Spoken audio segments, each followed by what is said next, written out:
So if you look at the domestic situation in Israel, Israel no longer behaves rationally. It is sort of overtaken by eschatological fever, right? So if you look at videos coming out of Israel, there are rabbis going around saying that this war in the Middle East, even though it's destroying Tel Aviv, it's good for us because this will lead to the coming of our Messiah. So they believe that it is when Israel is under the most strain, when when the very existence of Israel is threatened, then God will intervene because the Jewish people will come together as a nation again and commit themselves, renew their faith in God. And once God sees the blind, trusting, absolute faith of the Jewish people, then he will save his people by sending his Messiah, who will then redeem the Jewish people. So another saying this is secular temporal matters don't really matter. This war in the Middle East, not an issue. What matters is divinity. What matters is our relationship with God.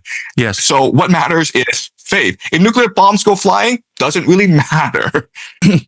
I don't think we can ever overestimate the influence of eschatology in American politics. Exactly. So I'll give an example where about a quarter of Americans are evangelicals, and a lot of them are Christian Zionists. So they believe that Israel is crucial, the linchpin to achieving God's plan and the return of Jesus. And so a very prominent figure that you probably know very well is John Hagee, who runs something called the Christians United for Israel. It's 7 million members.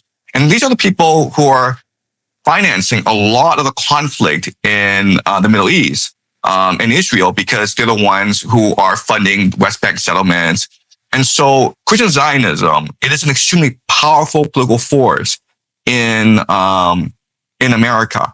So your question is, how did this happen? And yes, the issue is that this is a plan that has been in motion for centuries, and it's a very complicated history, but it involves different religious groups among the Jews, Sephardim Frankists, Shabbat Lubavitch, which you've talked about, but also it involves the Freemasons, the Knights Templars, the Rosicrucians. It involves the Jesuits. So you have these different secret societies, different religious organizations working together through the centuries to achieve this plan for the end of the world, which heralds the Messianic age. Okay. And there are different components of this plan, but the basic components are: one is the creation of the nation state of Israel, which happened in 1948.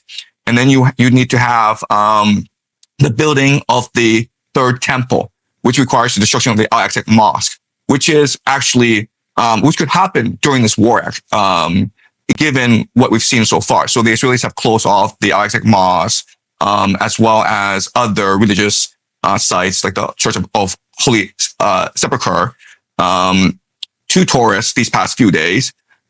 There's rumors that for the past 2 years, the Israelis have been conducting these archaeological digs under the Al-Aqsa Mosque to basically destroy the foundations of the mosque, so that they can conduct a controlled demolition of the mosque and blame it on a missile strike from the Iranians. And there's actually talk among the Israelis of using this plan to ignite a war between the Arabs and the Persians. So the Al-Aqsa Mosque needs to be destroyed for the third temple. They also talk about this war of Gog and Magog between Israel and the entire world.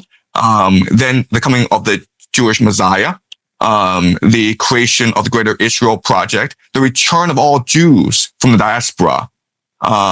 So there are different components to this plan. If you just observe geopolitical events, we're seeing these events converge together today. I mean, all these events are playing out. So it seems as though there are these very powerful shadow forces working behind the scenes. We don't know who they are, but it seems as though they're able to control geopolitics in a certain manner as to fulfill their eschatological script.